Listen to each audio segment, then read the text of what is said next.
usted está aquí con nosotros por primera vez, por segunda vez, por tercera vez, le damos la más cordial bienvenida a esta casa. Si usted está aquí por primera vez, le pedimos que no se vaya al final del servicio. Hay un área designada en el vestíbulo, el VIP, el VIP. Pase por allí, alguien va a recibirle, alguien va a darle un obsequio, alguien quiere conocerle, así que no se vaya. Y cómo disfrutamos nosotros la noche de matrimonio el viernes pasado. Esos que estuvieron aquí fueron 36 matrimonios que estuvieron aquí y la pasamos increíble. Creo que Dios nos ministró de una manera muy bonita. Así que si usted no pudo estar presente en la noche de matrimonios este pasado viernes, ya vendrán próximas, así para que no se la pierda. Amén. Y bueno, sin más preámbulo, entonces recibamos a nuestro pastor en esta mañana. Praise God. ¿Cuántos están bendecidos en esta mañana? Gloria a Dios. La Biblia dice que los hermanos habitamos juntos en armonía y allí Dios, dice la palabra, envía su bendición. Y estamos muy contentos de saber que la bendición de Dios es la que enriquece y nunca añade tristeza con ella. Por eso estamos gozosos en el Señor. Amén. Bueno, hoy tenemos algo un poquito diferente. Antes de continuar con la palabra y la serie que hemos estado hablando las últimas 3 semanas, esta es la número 4.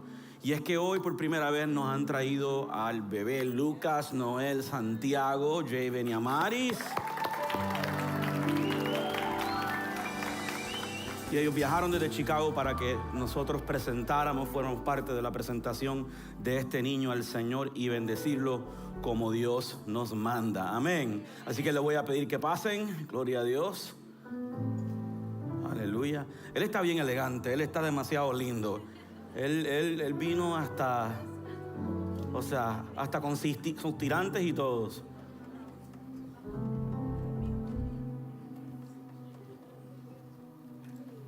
Miren qué cosa más linda. Yeah, just temporarily because I'm gonna speak. Miren esa elegancia. Miren esa cosa. ¿Ah?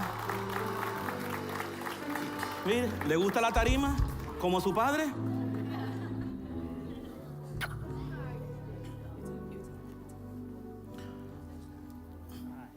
En nuestra iglesia nosotros creemos en presentar y dedicar los niños al Señor. Nosotros no creemos en la tradición que quizás algunos latinoamericanos que vienen del fondo católico participan, donde bautizan niños, bautizan bebés, infantes. La Biblia nos habla a nosotros que el bautismo es una aspiración a una buena conciencia delante de Dios. Y el niño no tiene una conciencia de pecado, el niño está perfectamente en relación y comunión con el Señor y por lo tanto no puede hacer esa decisión. Pero sí la Biblia nos declara a nosotros que el mismo Jesús dijo: dejad que los niños vengan a mí. Jesús quería que los niños llegaran donde Él, que Él pudiese bendecirlos, que ellos pudiesen disfrutar de un ambiente en presencia de Jesús.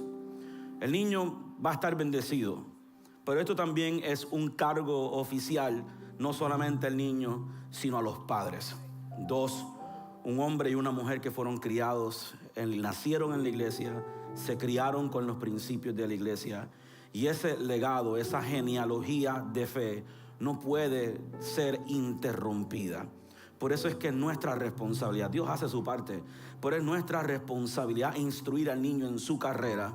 Y dice la Biblia que cuando llegue a viejo no se apartará de ella. Es la promesa del Señor. Y si usted crió a sus hijos en la iglesia y tiene un hijo que está apartado, usted entienda algo: la palabra de Dios no falla y no miente. Por lo tanto, todo hijo pródigo siempre regresa a su casa. ¿Usted dice amén a eso? Así que en esta noche, en este día, en esta mañana, ustedes dos hacen un compromiso delante del Señor de instruir al niño, de traerlo a la casa del Señor para que él crezca, para que él sirva, para que él desarrolle los talentos y las habilidades que ya sabemos que Dios puso en él y otras que él va a desarrollar. Y no solamente eso, mira, me tiró un beso. Oye, pero mire, usted está muy avanzado ahí. No solamente eso, sino que también es la responsabilidad que Dios pone delante de nosotros de orar y protegerlo, de proveerlo, de ser un buen padre, una buena madre y crear un ambiente en el hogar que él puede imitar cuando él crezca. un ambiente de familia, un ambiente cristiano, un ambiente de servicio al Señor. Pásamelo aquí. Ahora sí. Ahora sí. A él solamente le gusta que lo cojan de una forma. Y no soy yo. Ok. Póngase de pie conmigo, por favor.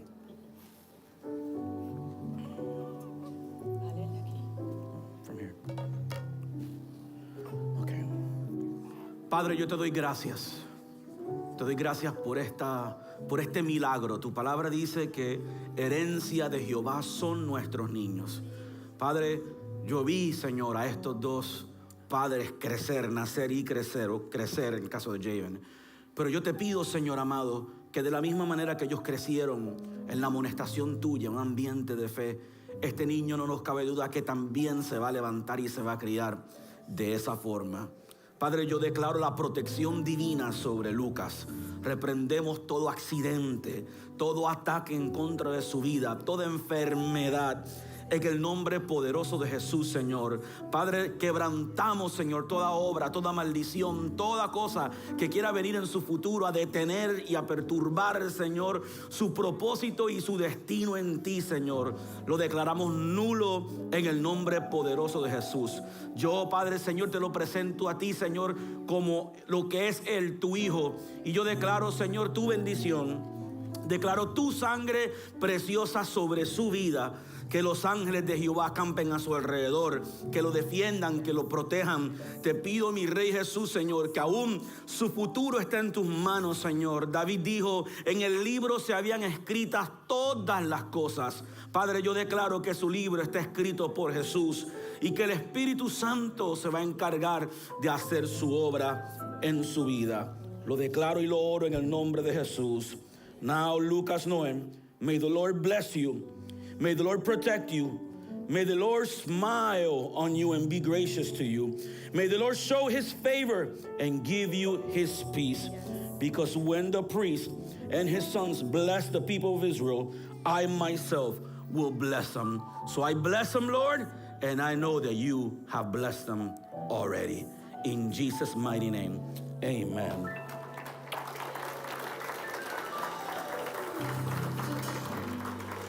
Aleluya, mire qué belleza. He's blessed.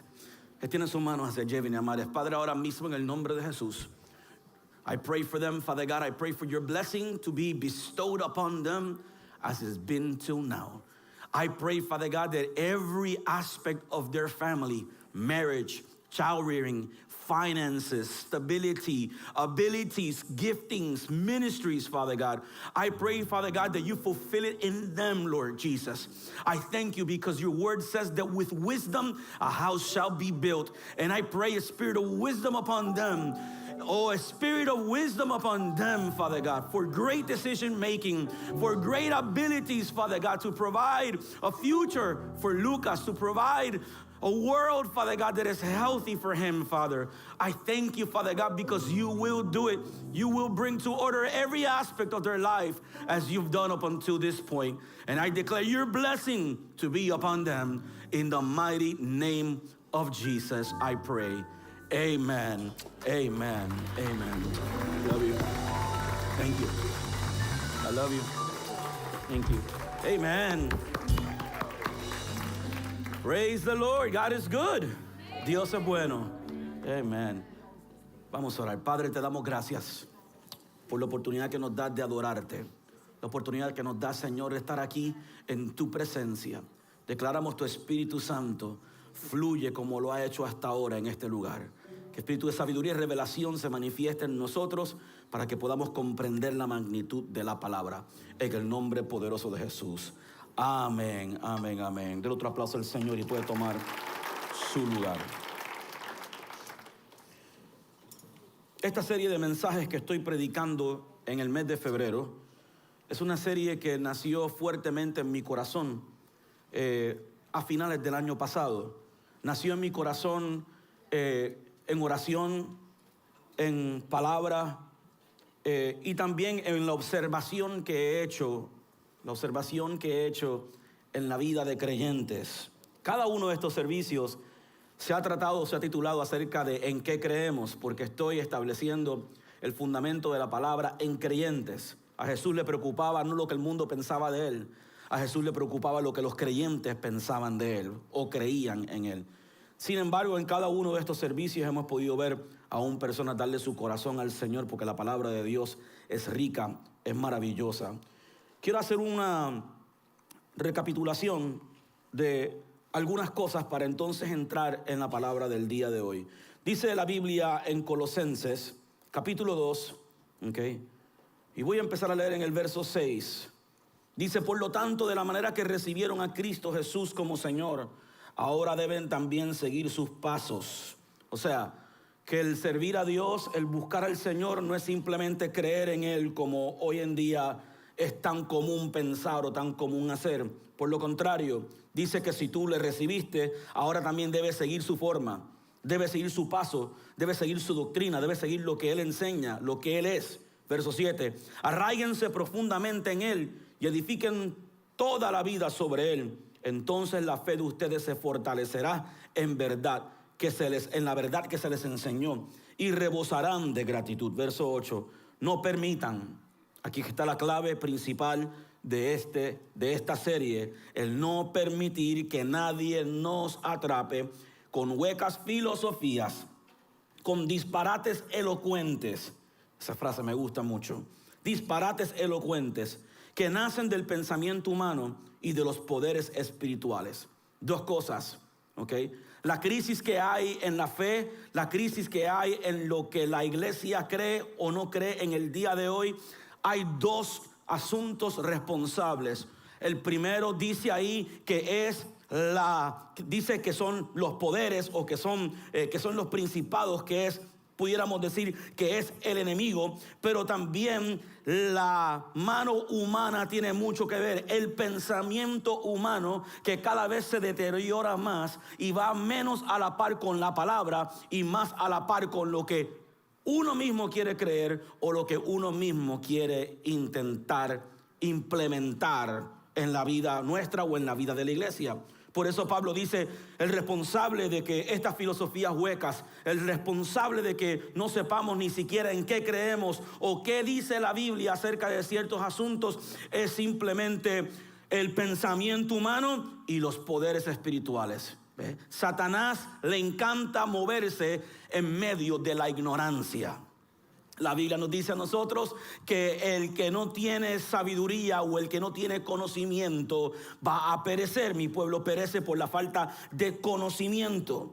¿Okay? Y Pablo establece a la iglesia que después de recibirle, tú tienes que saber lo que la palabra dice. Porque mi pensamiento y mi mente de cómo yo conduzco mi vida no puede ser el mismo, no debe ser igual, no puede ser con la corriente del secularismo que se infiltra en la fe, en el mundo, en la cultura, en los negocios y también dentro de la misma iglesia. Por eso Pablo habla acerca de protegernos de esas filosofías huecas. Comencé la serie hablando acerca de la veracidad de la palabra y estar establecido en la palabra. Lo llevé por una jornada donde no solamente le dije, esta es la Biblia, tienes que creerla. Lo llevé por una jornada probándole cómo realmente la Biblia es la palabra de Dios. Porque hay un gran porcentaje de cristianos que no creen que esto, ni siquiera que el libro que siguen viene de parte del Señor y que es ni siquiera o tan siquiera inspirado por el Espíritu Santo en su totalidad. Por eso sacamos extractos de la Biblia y decimos, no, eso no es para los tiempos de hoy, eso es para los tiempos en que fue escrito. O preguntas como que, ¿y cómo uno sabe? Uno sabe porque la verdad se conoce, la verdad da frutos y la fe siempre va a traer frutos a la vida de nosotros. Una de las cosas que le mencioné a ustedes en esa serie, en ese mensaje primero, es que el 47% de los cristianos, no los seculares, no el mundo, no los que no le sirven a Dios, 47% de los cristianos creen que cuando mueres vas al cielo porque confesaste y crees en Jesús como tu Señor y Salvador y vives para Él. La declaración es real. Solamente voy al cielo si he recibido y he creído en Jesús como mi Señor y Salvador. El problema con esta encuesta es que solamente 47% de los cristianos creen eso. Y si no creemos que Jesús es nuestro Salvador, entonces, ¿en qué creemos? Porque todo este evangelio, todo lo que hacemos en la casa de Dios y todo lo que hacemos para Jesús se basa en que creemos que Jesucristo es nuestro Salvador y punto. Solamente 41% de los cristianos creen que nacimos en pecado y que tenemos necesidad del sacrificio de Cristo. O sea que el otro 59% del creyente que se levanta y va a la iglesia una vez a la semana, una vez al mes, 2 veces al mes o lo que sea su frecuencia, ni siquiera cree que nacemos en pecado y ni siquiera cree que necesitamos un Salvador. 52% de la iglesia creen que no hay absolutos morales. Por eso hay tanta perversión, tanta decadencia entre creyentes acerca de lo que realmente es moral y lo que es inmoral, porque de alguna manera el pensamiento humano y los poderes y los principados de este mundo han convencido a un 48% de la iglesia que no hay un absoluto moral, que la moralidad es relativa, que la moralidad puede ser definida por nosotros. No. La Biblia comienza en el libro de Éxodos dándonos un sinnúmero de mandamientos que establece cuáles son las normas del juego con la vida que Dios nos dio, y nosotros no tenemos derecho a cambiar eso porque somos la creación, no el creador. ¿Alguien oyó lo que yo acabo de decir? Por lo tanto, cuando miramos el estado de la iglesia en base a lo que no solamente leemos en encuestas, sino también lo que vemos y lo que oímos en la corriente de este mundo, nos damos cuenta que cada vez la fe está siendo menos importante, que Jesús cada vez se está extinguiendo aún de dentro de la congregación. Y eso tenemos que cambiarlo, y solamente cambia cuando tú sabes en qué tú crees, cuando tú sabes en quién tú crees y cuando tú te paras firme en esa fe en Jesucristo. Mi tema en el día de hoy, después prediqué acerca de Jesús es Dios y traje la base para eso, pero hoy quiero hablarles un poco acerca de la salvación, el cielo y el infierno. Porque si no hay un fundamento acerca de quién Jesús es y de la palabra, entonces escapamos la realidad, según las 2 encuestas que les leí, de que el hombre necesita creer en una salvación. Y de que no simplemente somos seres que cuando morimos nos meten dentro de un hueco y ahí todo termina, sino que el hombre, el ser humano, es espíritu. Y que el espíritu fue hecho a imagen y semejanza de Dios. Y así como Dios opera en eternidad, el ser humano también opera en eternidad. El cuerpo corporal se muere, pero dice la Biblia, el espíritu se va renovando todos los días. Mi cuerpo se desgasta, las canas me siguen saliendo. Mientras más uno va avanzando en edad, los huesos y las coyunturas duelen un poquito más, pero mi espíritu no. Mi espíritu se renueva todos los días. Mi espíritu continúa todos los días. Y hay algo que tenemos que considerar. Todo hombre y toda mujer tiene que considerar que Dios decidió que todo hombre viva en esta tierra una sola vez y después nos presentamos ante Él, para bien o para mal.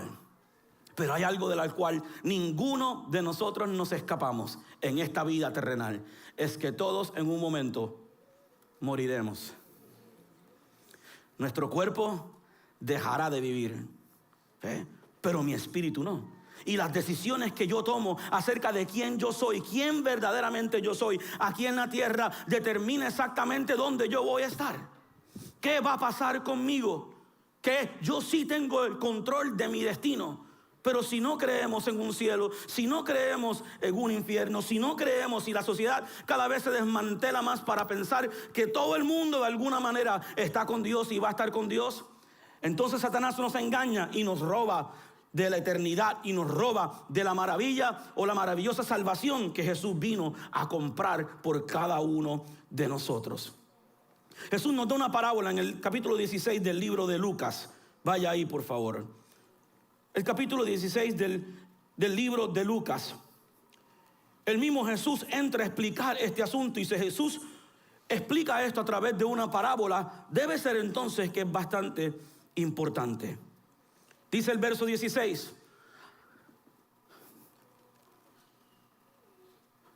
Verso 19, perdón. Dice el verso 19. Y Jesús dijo: había un hombre rico que se vestía con gran esplendor, en púrpura y lino, de las más alta calidad, y vivía rodeado de lujos. Tirado a la puerta de su casa había un hombre pobre llamado Lázaro, quien estaba cubierto de llagas. Mientras Lázaro estaba tendido, deseando comer las sobras de la mesa del hombre rico, los perros venían y lamían las llagas que tenía abiertas. Con el tiempo, el hombre pobre murió y fue llevado por los ángeles y sentado junto a Abraham en el banquete celestial. El hombre rico también murió y fue enterrado y fue al lugar de los muertos. Allí, en medio del tormento, vio a Abraham a lo lejos con Lázaro junto a él.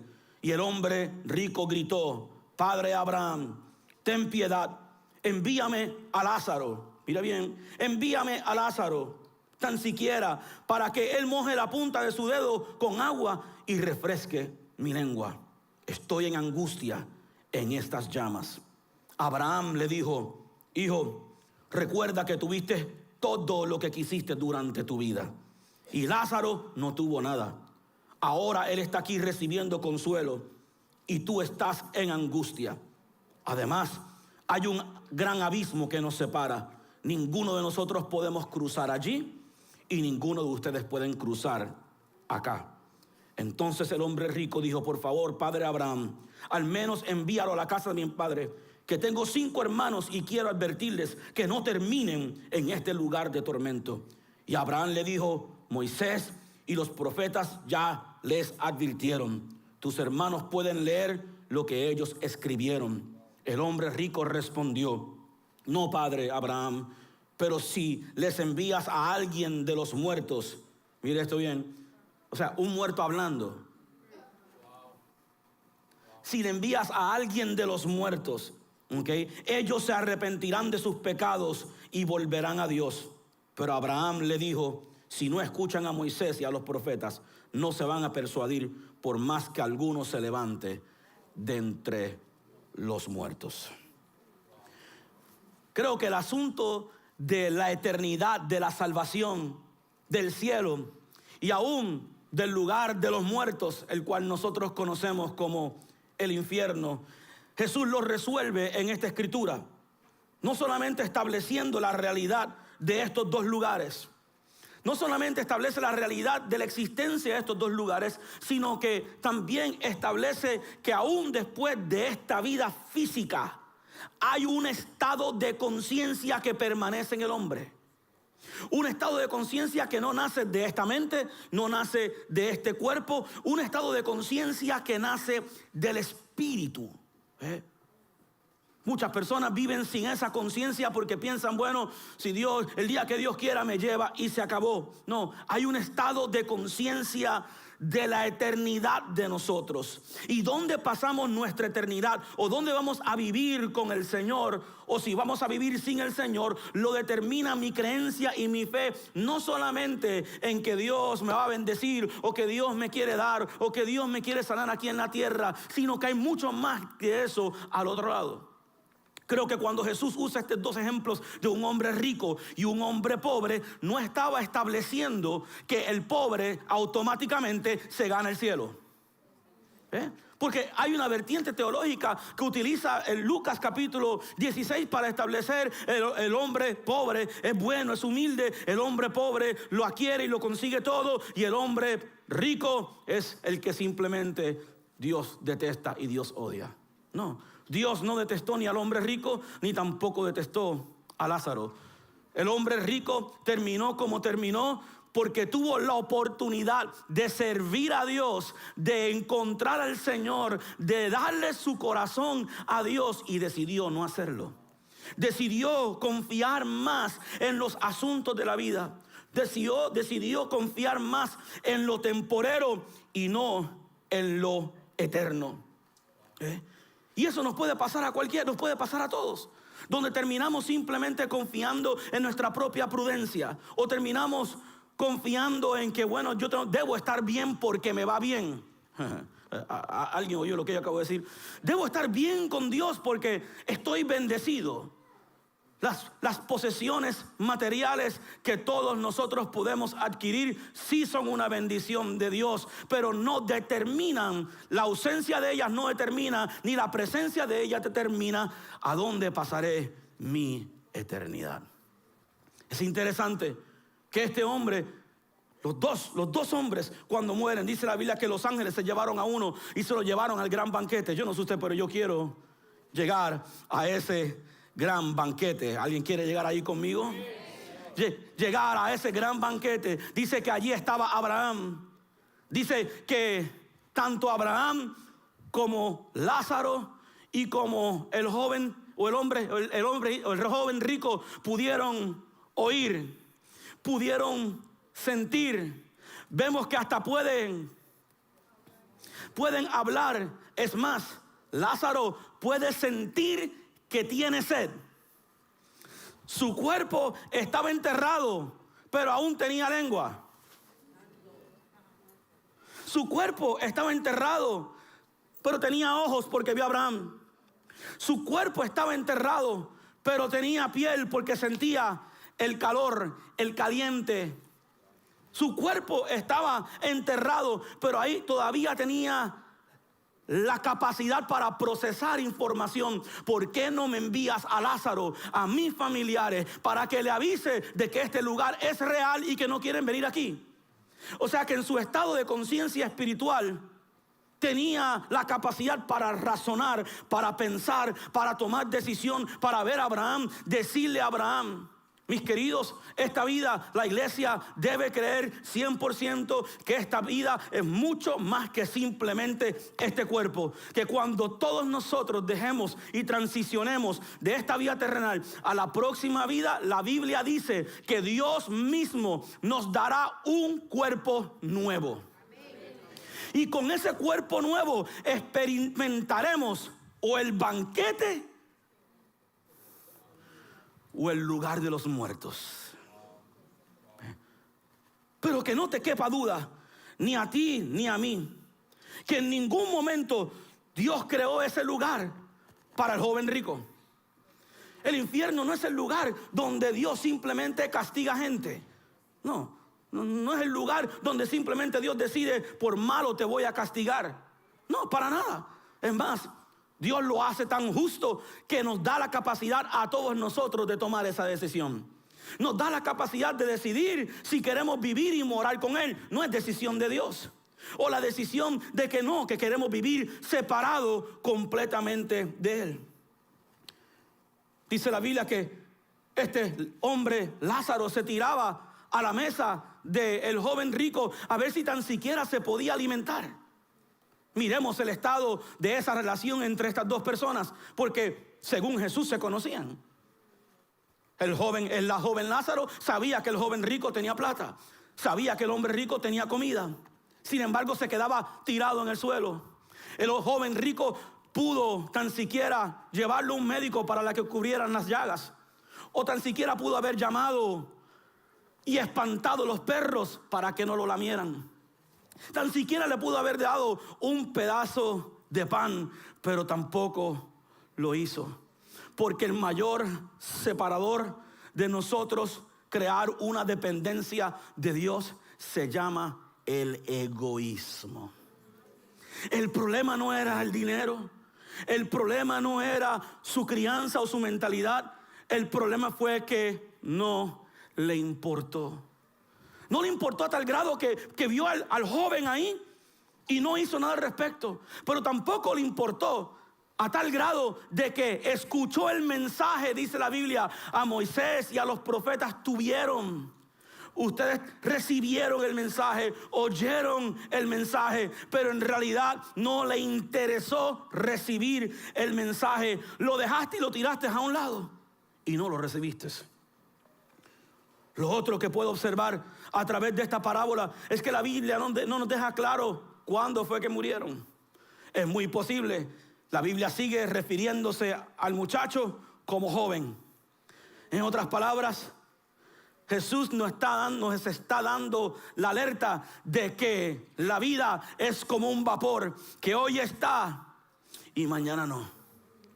Que la prioridad más grande de la iglesia no es simplemente llevarnos a conferencias como la que tuvimos el viernes pasado o tener reuniones como esta y simplemente seguir predicándonos fe y todo va a estar bien y todo maravilloso y vivimos en victoria. La Biblia nos garantiza todas esas cosas, pero no hay un asunto más importante en la agenda de la iglesia que la salvación, la vida y la muerte. Es determinar que no vamos a perder nuestro tiempo en esta vida sin anunciar a los cuatro vientos la importancia de creer en Jesús y escapar las llamas del infierno.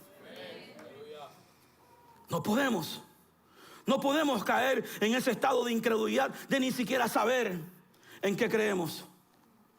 ¿En qué cree la gente hoy? Créalo o no, aunque no tengo todos los datos exactos, pero aún todavía dentro de la iglesia existe vertiente donde hay gente que cree dentro de la iglesia con esta Biblia de que existe la reencarnación. De que de alguna manera cuando tú termines con la vida que vives ahora, alguien te va a dar la oportunidad, Dios te va a dar la oportunidad de regresar a la tierra como alguna otra cosa. Ya sea como un hombre, ya sea como un animal o algo con vida. Estudiando la misma Biblia que estudiamos nosotros, teniendo acceso al mismo mensaje que usted y yo tenemos. No puede ser que no tengamos el fundamento básico de entender y saber de qué se trata esta gloriosa y esta preciosa salvación. Dice la Biblia que este joven lo único que hacía era clamarle a Abraham, quiero ser salvo ahora. Y Abraham le decía, hay un gran abismo, no puedo cruzar. Muchas veces explicamos el tema de la salvación de esta manera. Está Dios, está el hombre. En el centro hay un abismo y el único puente que cruza entre el hombre y el abismo, o el hombre y Dios, es Jesucristo. Es el único camino, la única verdad y la única vida. No existe otro método de cruzar al otro lado. No existe otro método de que yo pueda salir de las tinieblas en la cual he vivido sin Jesús para poder cruzar al otro lado a vivir la vida con Jesús. ¿Ves? Él se convierte en ese puente que cierra el abismo entre Dios y el hombre. Por eso cada vez es más importante no solamente creer en lo que yo pienso y en lo que yo opino, sino que creer en lo que la palabra nos dice. La parábola no nos dice exactamente el lugar geográfico donde está el cielo. Tampoco nos dice, Jesús no explica, aunque el libro de Apocalipsis luego explica un poco más acerca de ese lugar, tampoco explica qué hacemos o qué haremos en el cielo. Una de las cosas será adorar a Dios continuamente. Pero sí, Lucas trató de contestar la pregunta y quedar muy claro de que los que tenemos a Jesús en nuestro corazón, aunque la vida nos haya dado malos tratos como lo hizo con Lázaro, en el cielo todos seremos consolados. Todos seremos consolados. Lázaro fue envuelto en el consuelo de Dios. Desafortunadamente, todos nosotros tenemos muchas preguntas acerca de la vida. Somos gente muy bendecida. Cuando he tenido la oportunidad de viajar fuera del país a lugares de extrema pobreza y veo gente muy dedicada, veo gente orando, veo gente cantando y pidiéndole al Señor, pero viviendo en una extrema pobreza que yo nunca en mi vida he experimentado. Aún para uno se siente mal y uno dice, wow, qué tremenda injusticia, pero en vez de tratar de sentirme mal, debo decir, eso significa que debo aprovechar más las habilidades, los recursos y las bendiciones que Dios ha puesto en mis manos para que el desconsolado pueda recibir consolación. No todo el mundo tiene la misma experiencia de vida. El joven rico tuvo una experiencia totalmente opuesta a la experiencia de Lázaro. Sin embargo, uno se Uno se sumergió en el consuelo de lo que tenía. Y el otro, aunque no tenía el consuelo de sus pertenencias y posesiones, se concentró en lo único que podía controlar: su salvación. En lo único que podía controlar: estar pegado y junto a Dios.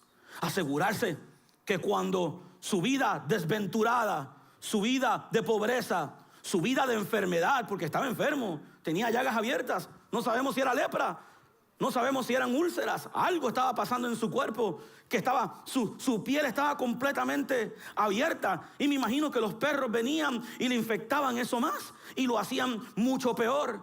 Estaba enfermo, estaba pobre, estaba desamparado, pero con la esperanza de que algún día algo iba a cambiar.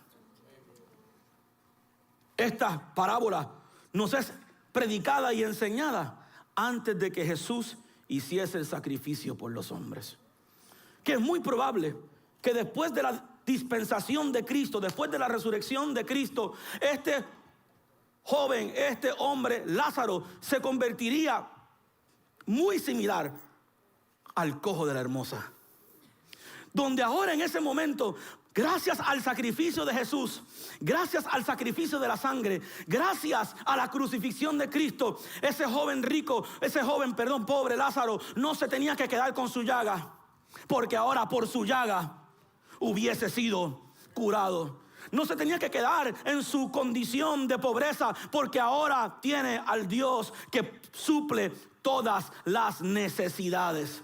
Jesús está explicando el estado de lo que le puede ocurrir, lo que estaba ocurriendo, le ocurre al hombre antes de que él sacrificara su propio cuerpo y derramara su propia sangre. Pero ese no es el caso tuyo y mío, y ese no es el caso de esta generación. Por eso es que la iglesia tiene que levantarse más que nunca a anunciar a los cuatro vientos el evangelio de Jesucristo. Que salgamos del estado de comodidad donde el promedio, escuche, donde el promedio del creyente que lleva años en la iglesia nunca le ha presentado a Jesús ni a una sola persona. Y el único mandato que Jesús nos dio a nosotros antes de ascender al cielo fue: vayan y prediquen este evangelio para que la gente crea. Iglesia, esta situación de iglesia se trata de mucho más de mí. No seamos el joven rico, que espiritualmente no nos falta nada, que tenemos los recursos, que conocemos, que sabemos que esto, que lo otro, pero le pasamos por el lado al joven Lázaro, que está enllagado, que está frustrado, que no tiene palabra, que no tiene nada, y lo ignoramos porque mi vida está bien.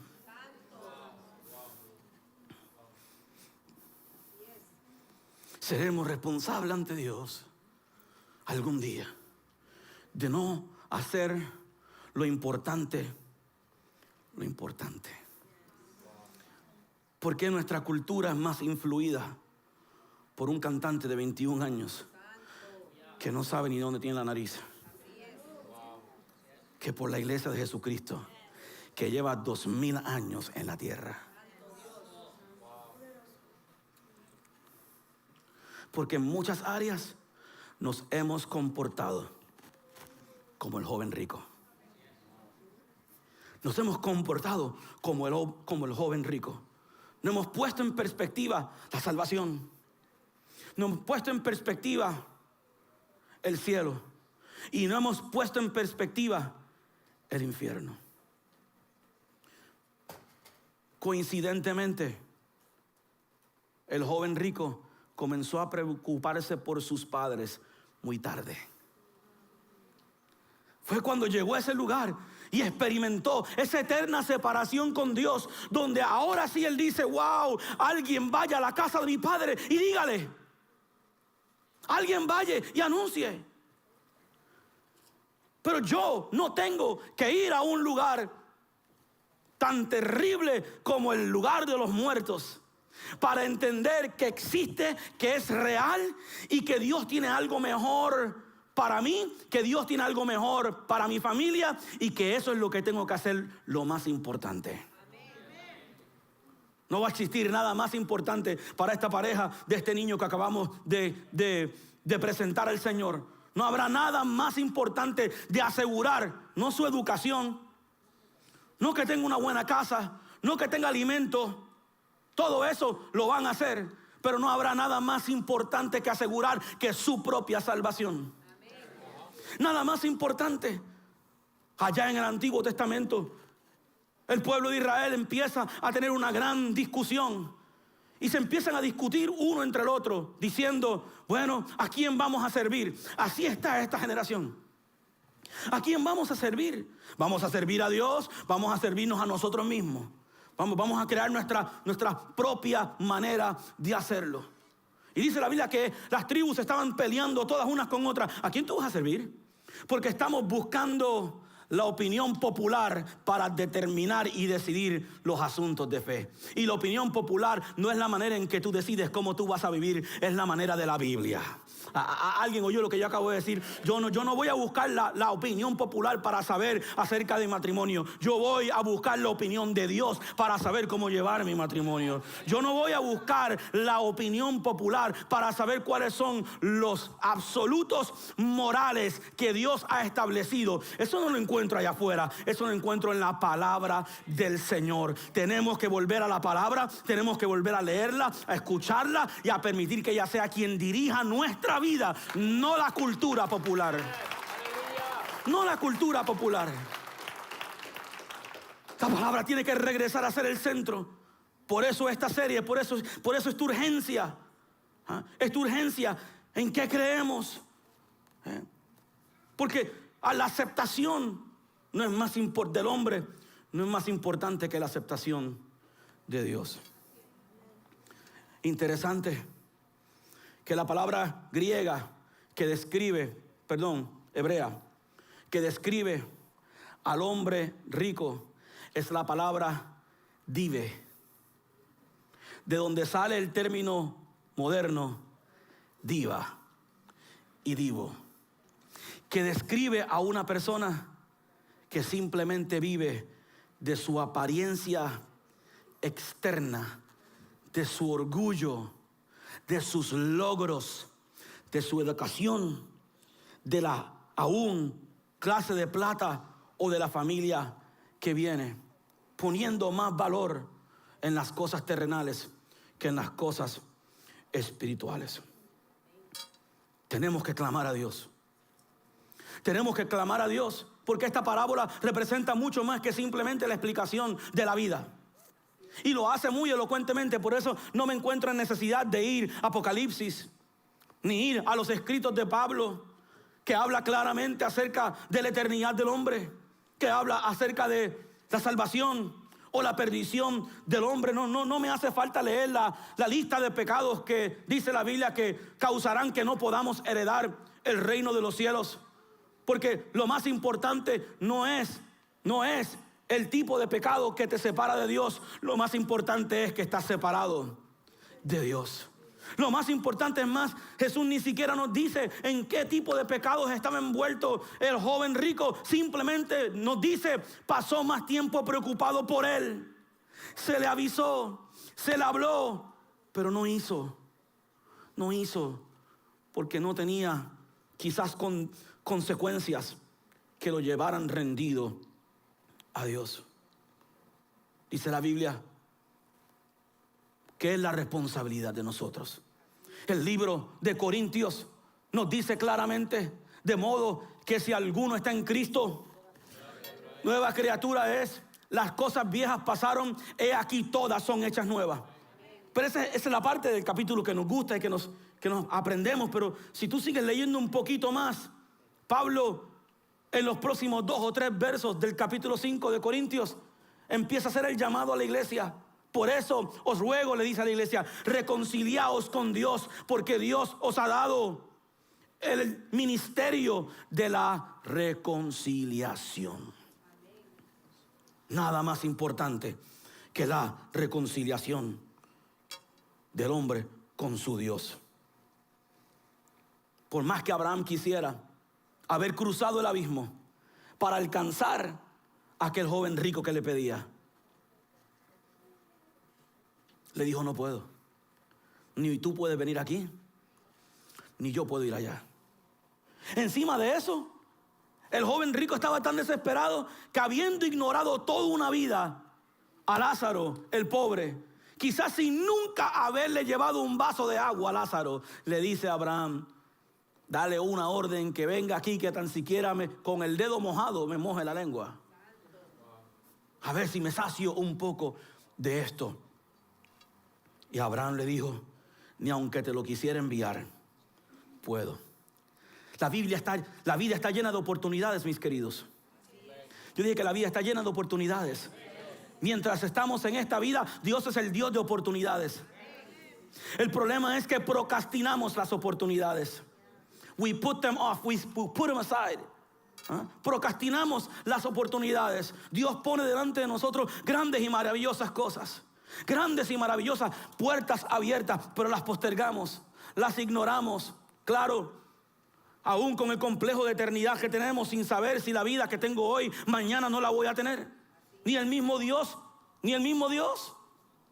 nos da esa garantía. Él simplemente nos dice: hoy es el día de tu salvación. Hoy es el día de hacer algo grande para mí. Hoy es el día de entrar por esas puertas. Por eso, además de que esta parábola se trata de la vida, se trata de la muerte, se trata del cielo y se trata del infierno, también se trata de las oportunidades que Dios te da hoy para hacer una diferencia en tu vida. También se trata de las oportunidades que Dios pone en mi vida hoy para que yo pueda marcar la diferencia en la vida de otros.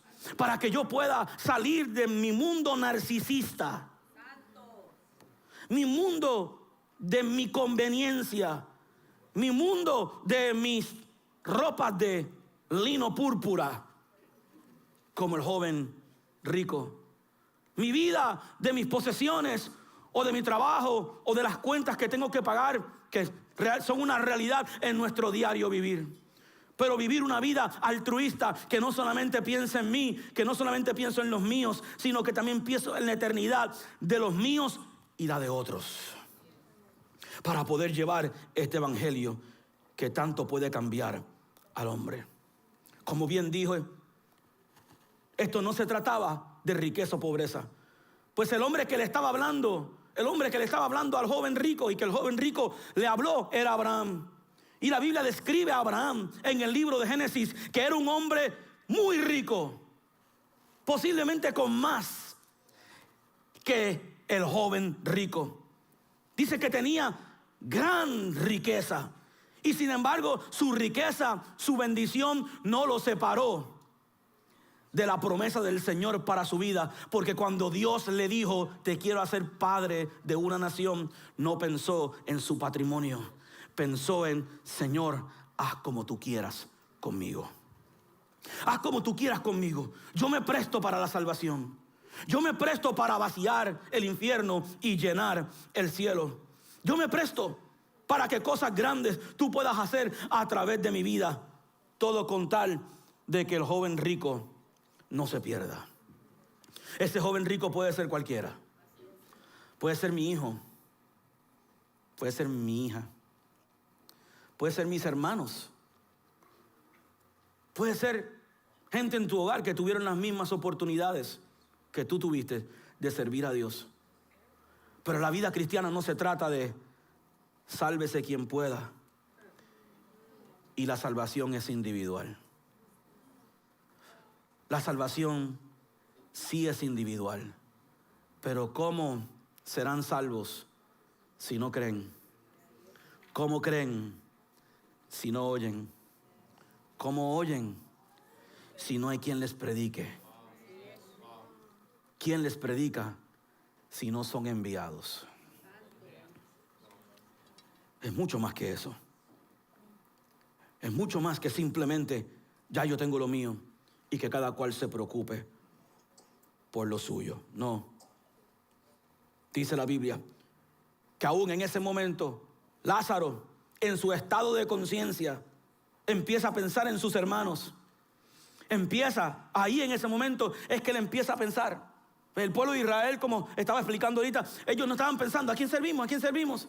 Y se tiene que levantar un hombre como Josué y levantarse en medio, siendo la minoría. Escucha bien, tú tienes que estar dispuesto a ser la minoría en tu caminar de fe, con tal de que puedas salvar la mayoría. Alguien, yo lo que yo acabo de decir, tienes que estar dispuesto a ser el único para poder salvar a muchos. Y Josué se pone de pie en ese gran momento y en vez de irse con la compañía o con el consenso de todo el mundo, con la corriente de la sociedad, dice: yo no sé ustedes, yo no sé lo que ustedes van a hacer, pero mi casa y yo le vamos a servir a nuestro Señor. Yo le voy a servir a nuestro Dios. Y esa tiene que ser la decisión que tú tomas. Tiene que ser la decisión que yo tomo. De que no solamente me voy a encargar de salvarme yo, sino que voy a salvar a los míos primero. Y luego me voy a encargar de llevar este mensaje para que ni Lázaro, ni el joven rico, ni el pobre, ninguno llegue a ese lugar de tormento y pueda vivir en la eternidad.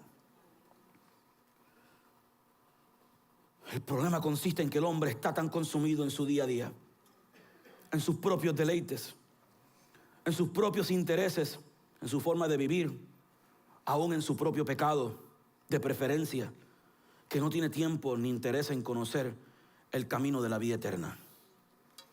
Abraham, hablándole a Lázaro, hablándole al joven rico, nos da a entender de que mientras estamos en este mundo, la prioridad tiene que ser que nuestras prioridades cambien. Que nos podamos enfocar en lo que Jesús quiere de nosotros y no en lo que nosotros queremos de nosotros mismos. El mismo Jesús se puso en pie en sus primeros mensajes a sus discípulos y a las multitudes. Y en Mateo 6:33 establece un principio muy sencillo que debe ser la regla y la norma de cómo nosotros dirigimos nuestra vida. Buscad primeramente el reino de Dios y su justicia, y todo lo demás será dado por añadidura. Todo lo demás vendrá a tu vida. Todo lo demás estará ahí, porque Dios se va a encargar de proveerlo y de traerlo, siempre y cuando tú te encargues de buscarlo a Él. Nuestra vida es una. Es única. Este mensaje predica solo con simplemente leer esos versos sobrios que nos dan tanta revelación acerca de la vida espiritual del hombre. Pero se trata de una gran decisión. Una gran decisión que yo debo tomar lo más pronto posible. Que aquel que no tiene a Jesús en su corazón, o aquel que se ha salido de sus caminos, se ha descarriado de sus caminos, lo más pronto posible tiene que oír el mensaje y tiene que regresar a los pies de Jesús y decirle: Señor, no lo entiendo todo. Tengo cosas en mi vida que no sé ni cómo salir de ellas, pero yo por mi propia cuenta no puedo hacerlo. Te pido que me salves, te pido que me perdones. Y al otro lado nos encontramos los que ya hemos tomado la decisión de servir a Dios y asegurarnos que no nos convirtamos en ese hombre y esa mujer de muchas oportunidades, pero que ignoró a aquel que más necesitaba del Señor.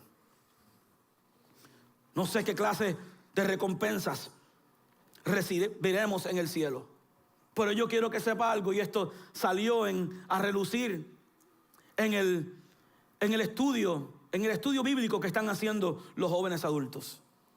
Y quiero que me entienda algo. Cuando tú le pides al Jesús que te perdone de todos tus pecados, la Biblia dice que Él borra tus pecados y jamás se acordará de ellos.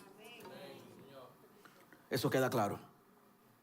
Pero la Biblia nos dice que a pesar de que Él Él borra nuestros pecados, todos nos presentaremos ante el trono de Dios. Y rendiremos cuenta, dice la Biblia, que nos presentaremos ante el trono de Dios y vamos a rendir cuenta. No vamos a rendir cuenta de los pecados perdonados, no, porque esos están perdonados. Si Él los borró, Él no puede traerte a su trono y decirte: ríndeme cuenta del pecado que te tuve que perdonar en el 1981, del cual yo te prometí que no me iba a acordar, pero ahora me recordé. Si está bajo la sangre, a Dios no le importa. Yo dije que si está bajo la sangre, a Dios no le importa. Si no está bajo la sangre, a Dios le importa. Porque lo único que lo puede erradicar es la sangre preciosa de Jesucristo. Alguien dice amén. Hasta ahí estamos bien. Si le va a dar un aplauso, déselo. Pero hay otro trono. Diga conmigo, hay otro trono. Que ese trono es diferente. Está ese trono en el cual Dios no me va a decir ¿qué hiciste con tu pecado? No. En ese trono la pregunta será muy diferente. En ese trono daremos cuenta de lo bueno y de lo malo, no en términos de pecado, sino en términos de la parábola del mayordomo fiel. Puse en tus manos, joven rico, puse en tus manos un talento. Puse en tus manos unas habilidades. Puse en tus manos unos recursos económicos. Puse en tus manos una enseñanza. Dice la Biblia que el amo se fue por un tiempo, pero no tenía planes de quedarse lejos. Tenía planes de regresar. De eso se trata la parábola de Lucas 16. De que un día, hoy todo está bien, pero un día él regresa. Y cuando el amo regresa, le pregunta a los tres, que le dio medidas diferentes pero iguales. Pues dice la Biblia que le dio a cada uno conforme a su capacidad. Y les pregunta a cada uno de ellos, ¿qué hiciste con lo que te di? ¿Qué hiciste con lo que puse en tus manos? Y ese día nos presentaremos delante de Dios y yo tendré que decirle a Dios por qué no usé lo que Él me dio. ¿Por qué ignoré a Lázaro el pobre? Ese día tendré que pararme delante de Dios y decirle al Señor, uno de los términos que más yo odio, ¿por qué no viviste a tu potencial? Tanto que tenías y no lo lograste. Esta vida espiritual, esta vida que Dios nos ha prestado aquí en la tierra, no es nuestra. Le pertenece al Señor. Indudablemente lo primero y lo más importante es nuestra salvación. Pero luego de la salvación, como Pablo le leía al principio, Pablo le dijo a los colosenses, doy gracias a Dios porque recibieron a Jesús. Pero ahora quiero que sigas sus pasos.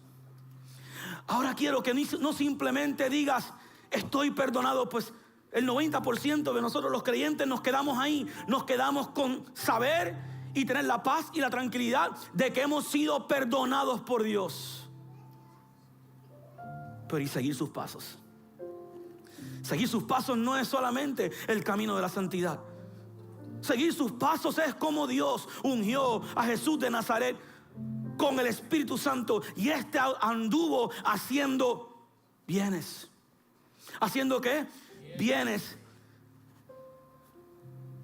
Y sanando a todos los oprimidos por el diablo.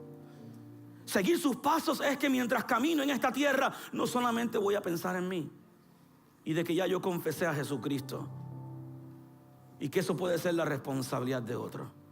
No, seguir sus pasos es, hay una salvación, hay un cielo, hay un infierno. Para quien primero puedo yo tomar la decisión de resolver ese asunto es para mí. Pero después de mí hay otros que se pierden. Y que Dios no desea que ninguno se pierda, sino que todos lleguen al lugar de salvación. De que por más detestable que sea el divo Lázaro, por más desagradable que sea él, también tiene derecho a recibir el perdón de Dios y que Dios lo salve y lo rescate. Que no hay un pecado más grande que otro, salvo la blasfemia contra el Espíritu Santo, que es el único pecado imperdonable. Y que todos tienen derecho a escuchar el mensaje para que no lleguen a ese lugar y desde ahí se arrepientan y es demasiado tarde. Tenemos que creer que no solamente Dios me quiere salvo, sino que Dios pone la responsabilidad en cada uno de nosotros de la salvación de este mundo. Como bien ya dije, ¿por qué la cultura del mundo, que es cambiante, tiene más poder para influir que una iglesia que lleva 2000 años en la tierra? Eso va a cambiar. Yo dije que eso va a cambiar, porque tenemos que creer que yo sí puedo hacer la diferencia. Tenemos que creer que yo puedo hacer la diferencia en mí y lo puedo hacer en otros. Tenemos que creer que es más fácil simplemente esperar a que Josh decida qué quiere hacer para entonces yo irme detrás de él, como lo estaba haciendo o lo estaba buscando el pueblo de Israel. Y que lo que verdaderamente es difícil es decir: Josh, desafortunadamente no te voy a seguir. En cuanto a mí, yo voy a servir a Dios. En cuanto a mí, yo voy a marcar la diferencia. En cuanto a mí, yo voy a tratar de salvar los más jóvenes ricos posible. Voy a tratar de transformar este mundo uno a la vez. Uno a la vez. Porque el cielo y el infierno serán experiencias perpetuas. Y el único que puede determinar ese futuro soy yo, eres tú, recibiendo a Cristo como nuestro Salvador. Cierre sus ojos. Padre, yo te doy gracias por tu palabra. Te doy gracias, Señor, porque tu palabra es verdad, es verdadera. Tu palabra es justa, tu palabra es fiel. Tu palabra puede penetrar y cortar el corazón más profundo, más endurecido. Puede llegar al lugar más profundo del hombre. Padre, no podíamos omitir este gran asunto de lo que es la responsabilidad del hombre de ser salvo y la responsabilidad de la iglesia de compartir su salvación. No podía, Señor, concluir, Señor, este día sin poner delante de nosotros la gran decisión de qué estado eterno voy a seguir. Si el estado eterno de servir a Jesucristo y llegar con Él y vivir con Él para siempre, o el estado eterno de vivir una vida sirviéndome a mí mismo y terminar separado eternamente de Él. La gran decisión de qué voy a hacer con la condición espiritual de multitudes de personas que han podido estar al alcance de mi influencia y que no he ejercido quizás la influencia necesaria para sacarlos de ese lugar. Espíritu Santo, en esta mañana yo te pido que tú tomes esta palabra, que tú la siembres en el corazón de cada uno de nosotros, que los asuntos eternos nos competen, que no podemos vivir, Señor, desconectados del mundo en el cual tú nos pusiste, pues si el único propósito fuera nuestra salvación nos hubiera sacado de aquí hace rato. Pero no, Dios desea que todos los hombres sean salvos y que ninguno se pierda. Padre, gracias por confiar en nosotros esa gran influencia que podemos ejercer sobre el mundo. Gracias por confiar en nosotros esa gran responsabilidad que podemos ejercer en nuestro mundo. Y gracias por la oportunidad que pones delante de personas en esta reunión, en este momento, para tomar una decisión acerca de su propia salvación. Tomar una decisión de a quién van a seguir. Si vamos a seguirte a ti o nos seguiremos a nosotros mismos. Te invito a que te pongas sobre tus pies en este momento. Porque yo he hecho un compromiso con el Señor de que no pasará una semana de mi vida donde la oportunidad de que alguien reciba a Cristo a través de mí pase. De que pueda escuchar el mensaje de salvación, de la bondad de Dios, la realidad de que Dios tiene una mesa servida, un banquete preparado para cada uno de nosotros. Pero es nuestra determinación, porque ya Dios tomó la decisión de amarte. Ya Dios tomó la decisión de perdonarte. Ya Dios tomó la decisión de salvarte. La realidad es que el joven rico conocía, sabía y no hizo. Pero yo le oro al Señor en esta mañana que mientras Dios pone delante de cada persona que se encuentra en este lugar, delante de ti pone la vida, la muerte, pone delante de ti la gracia, el amor, el perdón, pone delante de ti la oportunidad de servirle, la oportunidad de estar eternamente con Él. Que tú no la dejes perder, no la pongas a un lado. La oportunidad de reconciliarte con tu Señor es lo más importante, es la decisión más importante que tú te enfrentarás por el resto de tus días. Por eso en esta mañana, antes de cerrar este servicio, para mí en la agenda de este servicio no hay nada más importante que este momento. Este momento es el momento. This moment is the moment. Este es el momento más determinante. Y yo quiero abrir la oportunidad, mientras cantamos esta canción, que vamos a cantarle al Señor. Si tú te encuentras en este lugar y tú no tienes a Cristo en tu corazón, quizás te has movido de sus caminos, quizás la condición de vida te ha consumido en ti y te has olvidado de Él. Y tú dices hoy: yo quiero recibir a Cristo, yo quiero el perdón de pecados, yo creo en la salvación. Ahora veo la oportunidad que tengo de estar sentado en el cielo, en el banquete del Padre, o estar en ese lugar de separación con Dios sin oportunidad de recibirlo más. Pero esta mañana la Biblia nos dice que este momento es un vapor. Hoy está y en segundos ya no está. Esto se trata del momento. El momento en que estás ahora. Este es el momento que estamos esperando. Si tú estás aquí en esta mañana y tú quieres recibir ese Jesús, tú quieres reconciliarte con Él, es una decisión que todos hemos tenido que tomar. Yo abro este altar aquí conmigo, juntamente con otras personas. No vas a estar solo, no vas a estar sola, porque la grandeza de la salvación es que hay una gran nube de testigos. Y que tú vengas a este lugar y tú le des tu corazón a Cristo, para que puedas experimentar la salvación y escojas el cielo hoy y no el infierno. Así que si eres tú, mientras cantamos esta canción, pasa aquí al frente, que yo quiero orar contigo. Reconcíliate con el Señor y dale tu vida a Él.